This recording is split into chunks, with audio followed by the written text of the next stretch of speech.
Okay, good day to every Nigerian out there and people that are watching me all over the world. On this day, I just sit and I begin to reminisce about a lot of things going on in our world currently, and I felt an urge and a burden to speak up. I recall a very sad story, a story I would not want even my enemy to go through, an experience I would not want even someone who does not have a connection with me to go through. Now, my story is this. This happened on the very 7th. Okay, this happened on Sunday, the 7th of January 2018. I had finished from church service. Before that day, I had a prayer program with my workers in church, and then we had like a 3 days of retreat where we had to even fast dry. And then Saturday night, I had to come back home, got ready, went to church. And while coming back on Saturday evening, so exhausted, there was this number that called and told me he was about to travel to Malaysia and all of that. I should give him the address of my church and all of that. With a good heart, I left my address to that number, and eventually that number did not call. That number called me like 2 p.m. on Sunday afternoon. When I had finished my service, I was in the office with my family, were trying to go. That number called, I didn't pick the number. And then I got a message from some of my staff that some persons are here to see me, and they said they were traveling to Malaysia and they needed my prayers and all of that. I told them that I had closed from service and I wouldn't be able to attend to any other person, maybe some other time, and that they should give them my word that God is with them, they should travel. So I didn't see them either, but I took my family in my vehicle and we're on our way home. I just branched to buy something from a mall, and I saw this vehicle sharply double-crossed me as if these were kidnappers, and I was like, who could be double-crossing me like this? Before I knew, some men came down with pistols, and then one of them flashed an ID, and they said their boss wanted to see me. I said, what boss? They said their boss wanted to see me and it's urgent right now. I said, but I'm just coming back from church. I need to probably take back my family, have some rest. And he said, it's urgent. I said, so what's the invitation for? And they began to threaten that, I'm seeing them armed, that they can take on me if I don't cooperate with them.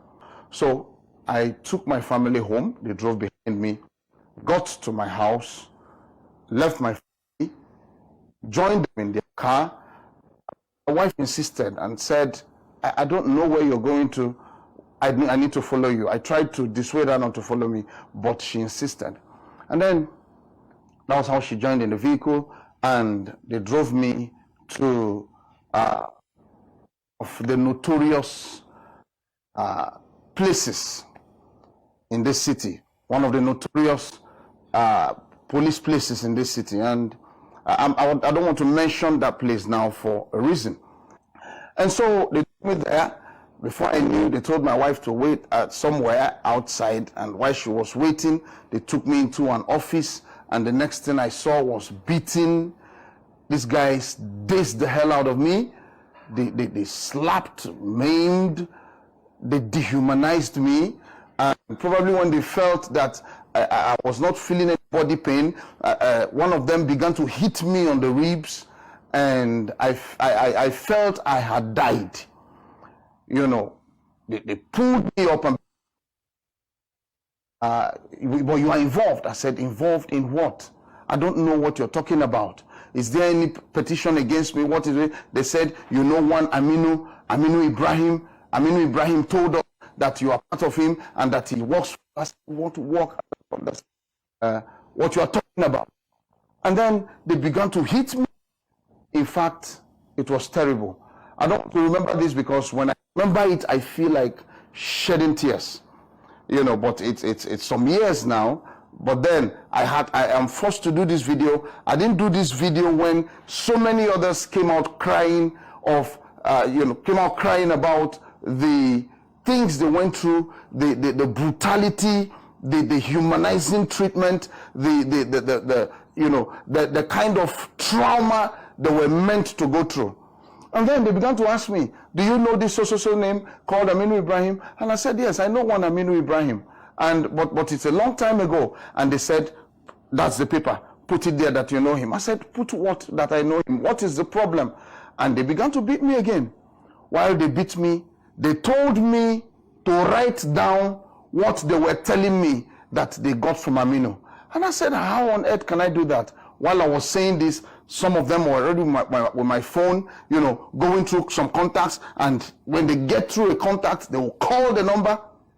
And then when they call the number, and I don't know what they are trying to get from the number, maybe if they discover, okay, this person, it could not be, they were just going through my messages, going ransacking. Initially when they double crossed me away, they told me not to call anybody, that if I call anybody, then I have messed myself up, then I'm finished, and all of that.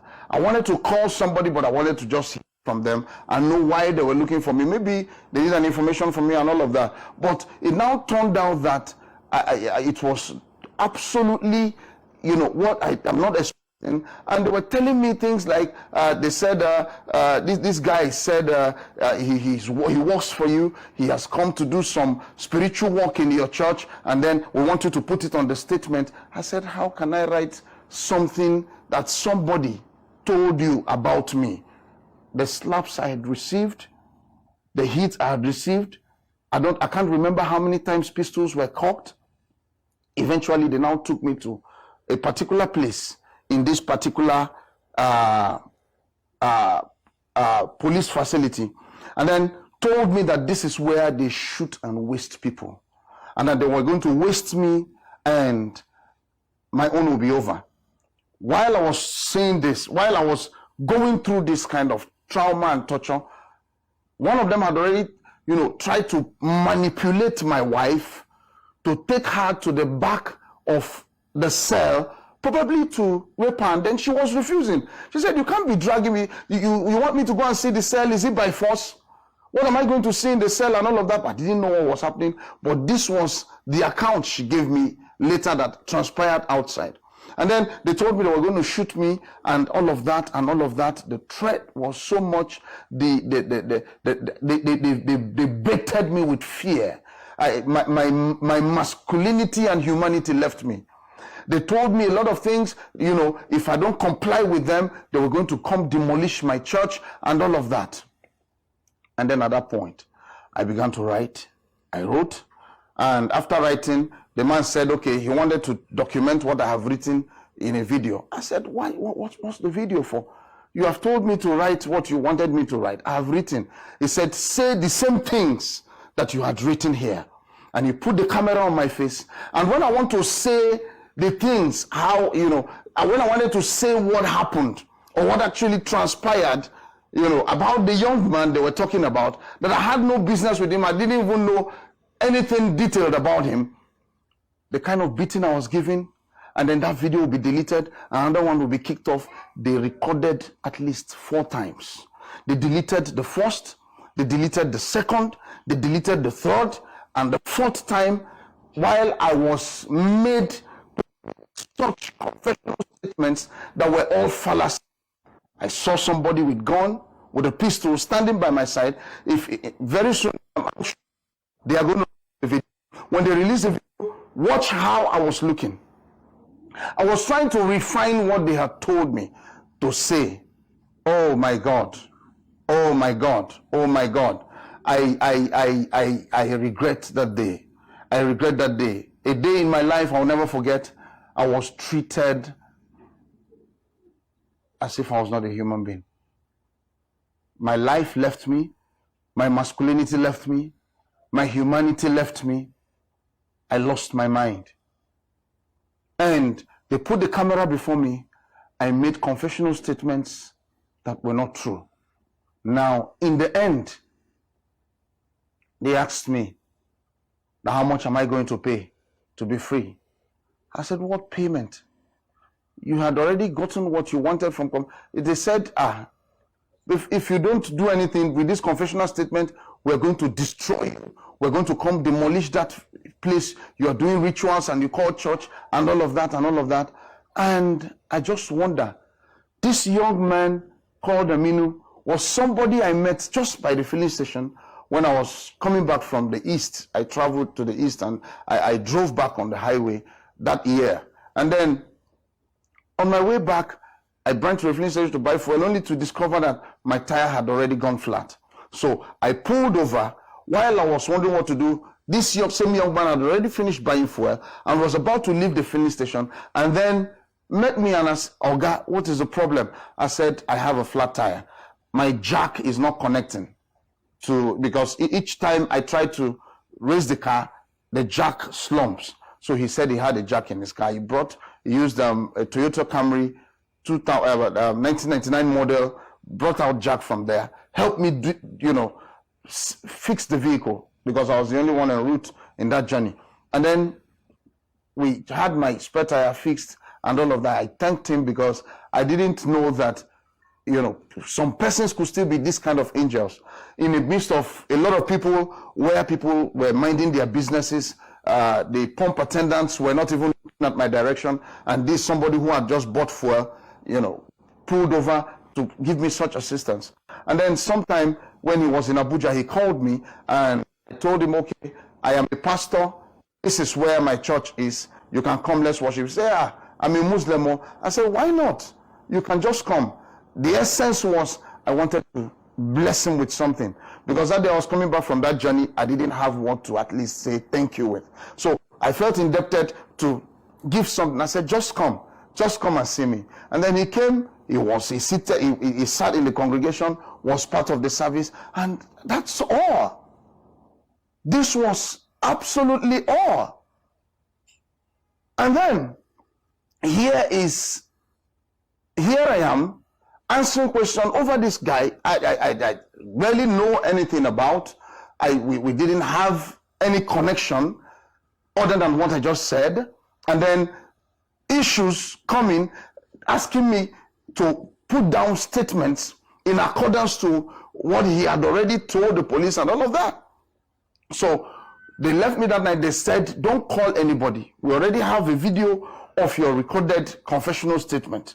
And you want to mess yourself up, we'll mess you up, we'll destroy you. Like I said before, my humanity had already left me. I was an empty body. I was lost. And so that night, I couldn't sleep. I went through pains. I went through trauma. Eventually, while they were taking that video, they were angry that my wife, had to follow me with them and told her to come and sit by my side. And they also recorded her. They recorded her. And then while they were recording her, she had to say in accordance because she wanted her husband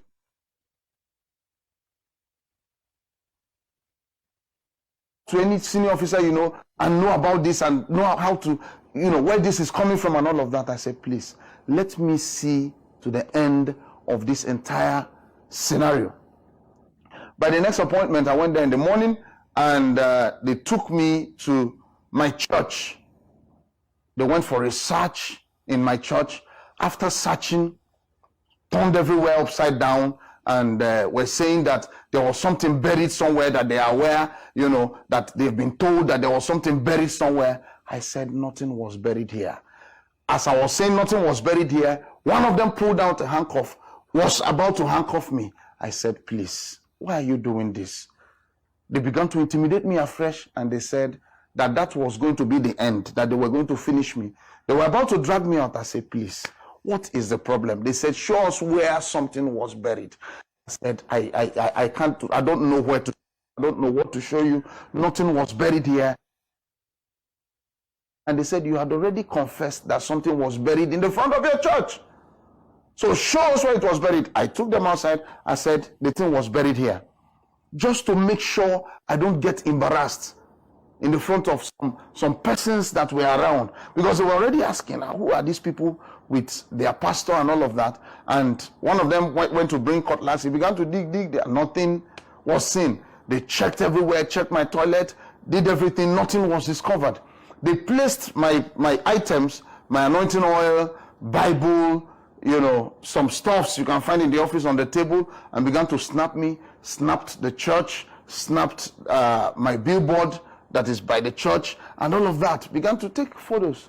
And I felt pity for myself. I could not speak to anyone. I could not talk to anyone for one singular reason. I just wanted to stay alive for my children. I didn't want my wife to be a widow, because the way I saw pistols being pulled, guns being pulled, I felt that one bullet could just end everything. And I was in deep fear. In the end, I asked them a question. Please, is there any petition against me? Who is doing this to me? Is there anybody that has brought any complaint against me? They said, shut up your mouth. This is how much you are going to pay for this video not to be on circulation and for us not to use it against you in court. I said, what court? If there is any petition against me or anything against me, tell me about it. And then let me answer the way I ought to answer. And to cut the long story short, they parted with a huge sum of money from me. I paid from my nostrils. I had to sell my vehicle at an auction rate just to close a matter I don't know the genesis nor the revelation. In the end, I began to ask myself, it was as if something cleared from my eye. I began to ask myself, what's all this? What happened? What actually transpired? There was no petition brought against me. There was no complaint from anybody against me. I was not arraigned before any court of law. There was nothing about this whole scenario. I was just cowed into silence. And this is probably because I'm a minister of the gospel. And then I would not want to, probably dent my image over a confessional statement made to face. Okay. I decided to put back that, I decided to put that particular part behind me and moved on with my life. I moved on with my life. Somehow, 2021, just some days ago, on June the 25th, I received this letter, this newsletter from a particular organization who I'm going to mention later to you. And then this is what they wrote.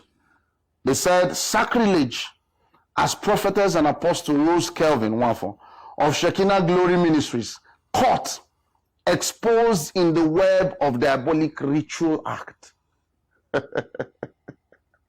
Bishop Kelvin in a diabolic ritual act.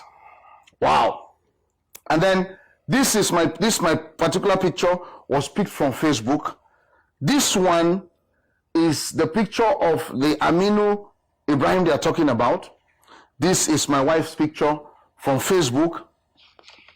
And then here, this particular picture where I'm putting on a white shirt was the white shirt, the white native I wore to church on Sunday the 7th of January 2018. This is my wife with me. We're still dressed in our church attire. Now this is a screenshot from the video I suppose that was taken of me.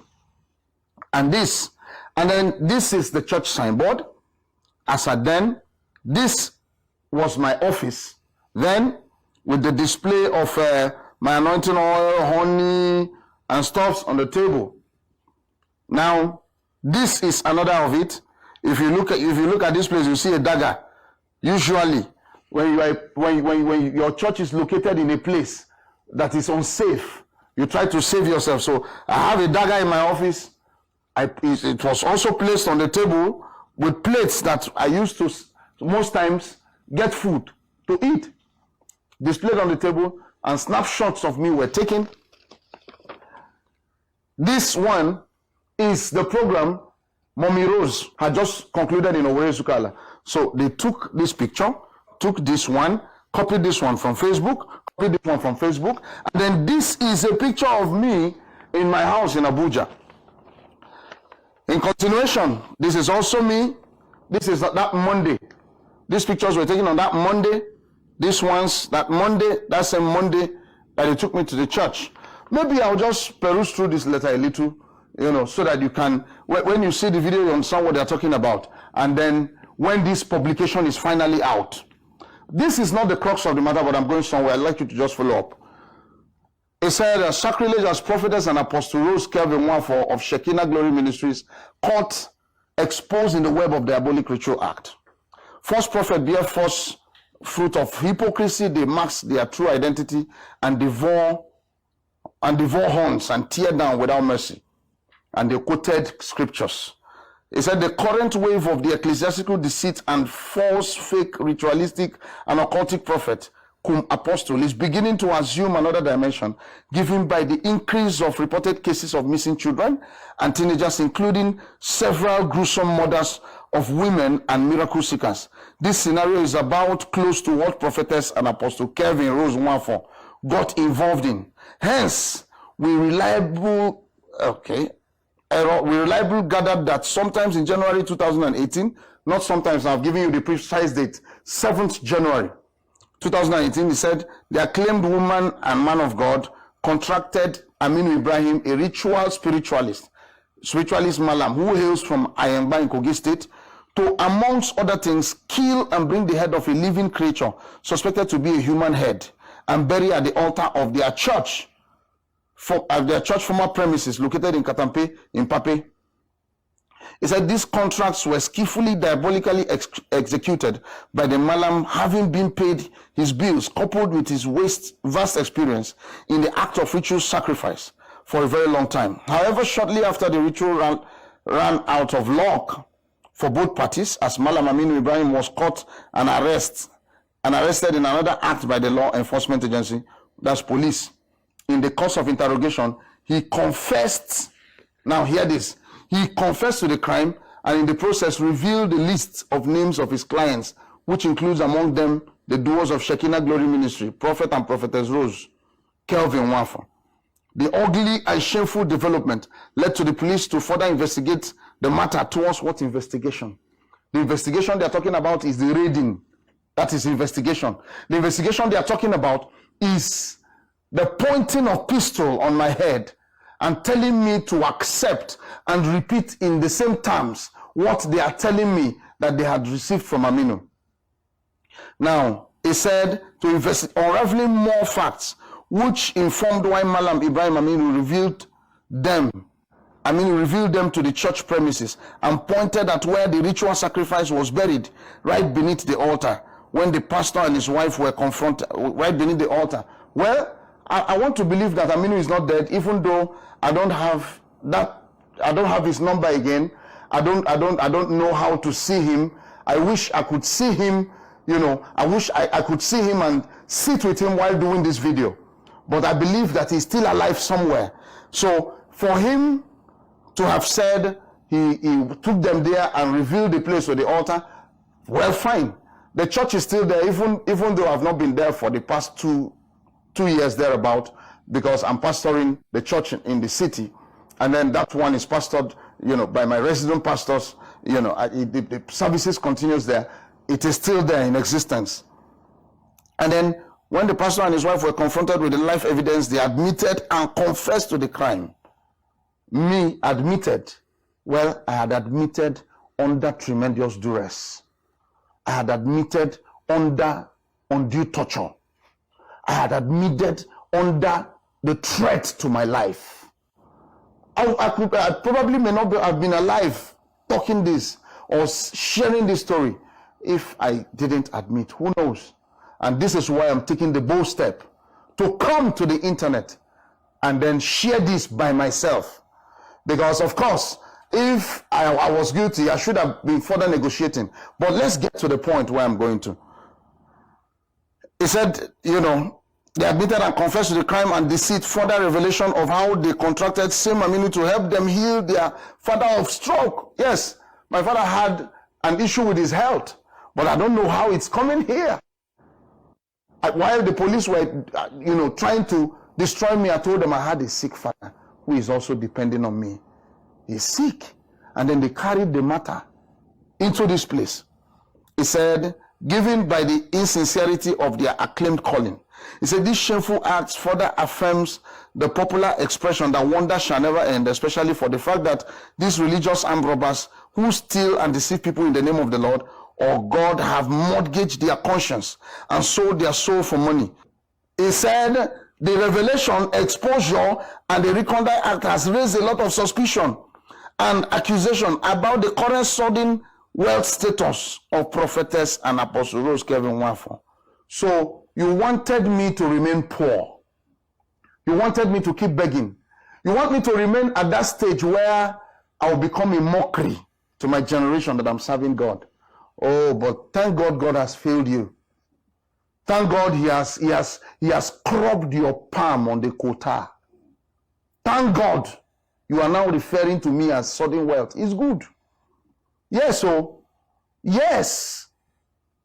For the records, it is my wife God is particularly blessing.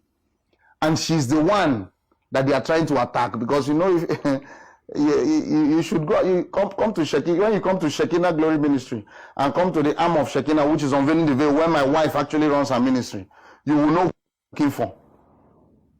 So I continue. This is because given by the level of affluence and large life, which remain questionable and unimaginable, affluence and have, so I should look haggard and wretched. I should come to social media and display poverty. Social media where everybody, even if you know be somebody, you won't try to be somebody. So I should come there and display that I am begging.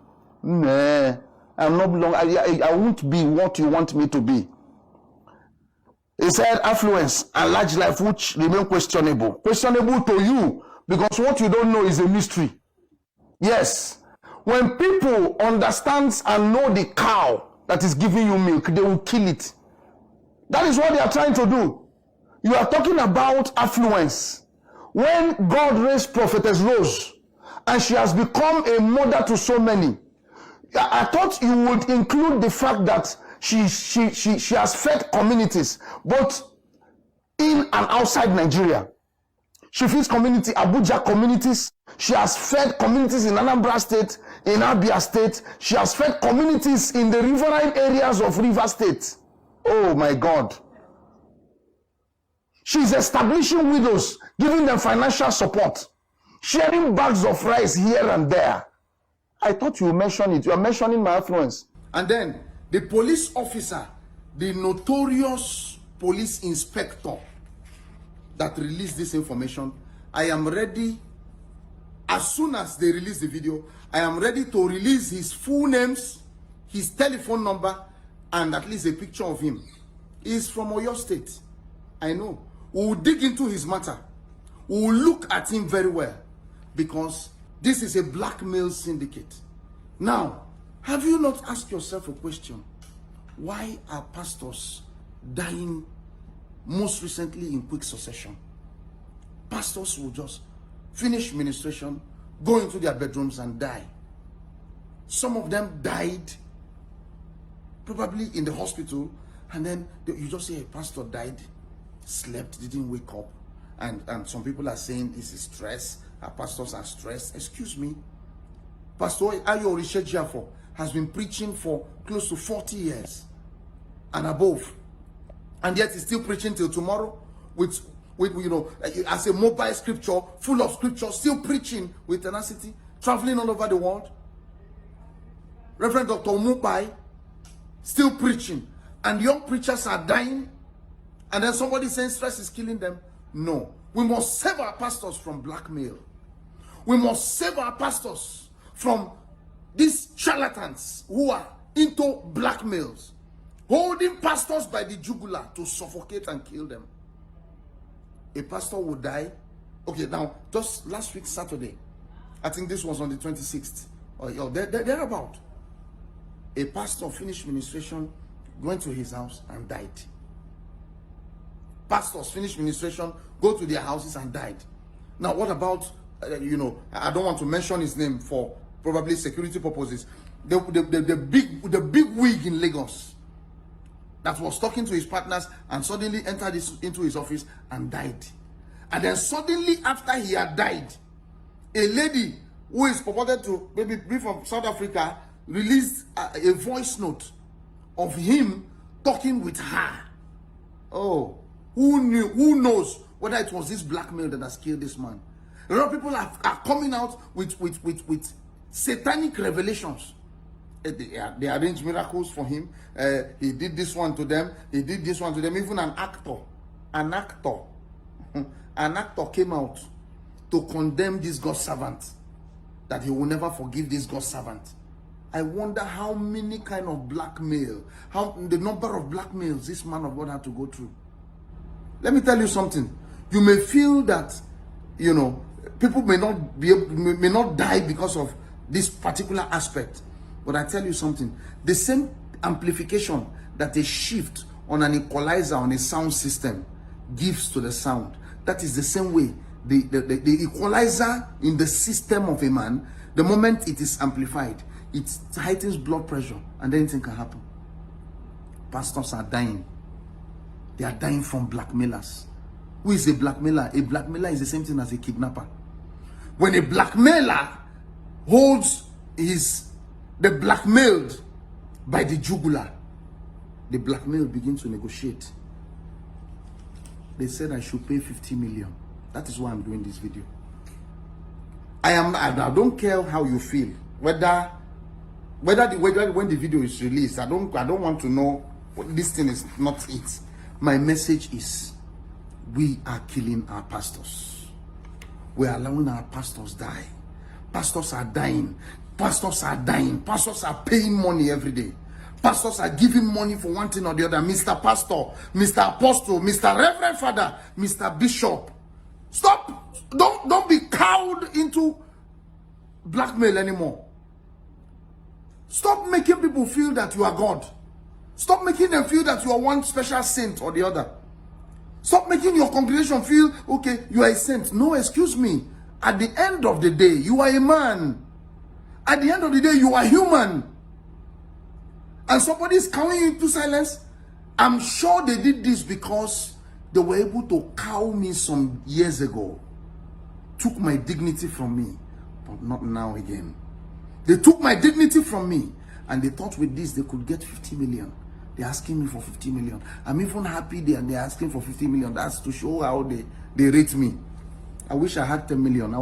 I could just kick off a business and at least be also supporting Prophetess Rose Foundation, even if it's 10,000 a week. If I give these blackmailers 10,000, hey, it means that they don't bomb me well. Anyway, I withdraw that statement. But the truth of the matter is that blackmailers are killing our pastors. There are some pastors that are held by the jugular, either by ladies in their ministry. I heard about one that comes into the church. The moment she looks at the pastor, she looks at the pastor. The pastor understands. The pastor will discharge his wife and his children and carry her to the hotel. She does not come to church until it is 30 minutes to the end of service. The moment service is about to end, that's when she comes. Immediately she comes into the church and steps into the church, looks at the pastor. The pastor understands. Oh, hey, man, Mama, come and start going. Oh, Mr. Pastor. Recently, I heard that the pastor has been told that the day he messes up, the entire church will know the thing. Now, has the entire church not known it? What is it? What is it about pastors?